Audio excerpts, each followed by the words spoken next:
আল্লাহর এক বান্দা প্রশ্ন করল যে হুজুর, আমার একটা প্রশ্ন, সেই প্রশ্নটি হলো বাড়ির পাশের মসজিদে নামাজ আদায় না করে অন্য মসজিদে গিয়ে নামাজ আদায় করলে নামাজ হবে কি না। তো তাকে প্রথমেই কোরআন হাদিসের আলোকে বলা যেতে পারে যে অবশ্যই হবে।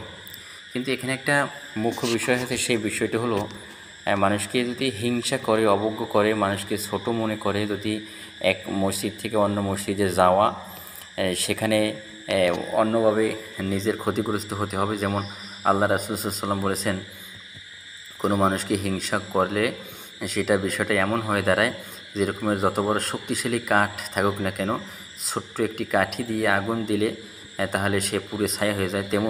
তেমনিভাবে মানুষকে যদি হিংসা করা হয়, মানুষকে ছোট করা হয়, হেয় প্রতিপন্ন করা হয়, তাহলে নিজের মূল আমল থেকে ক্ষতিগ্রস্ত হয়। তো অন্য মসজিদে গিয়ে নামাজ আদায় করলে নামাজ হবে বটে, কিন্তু কোনো মানুষকে হিংসা করে অন্য কোনো জায়গায় যাওয়া যাবে না।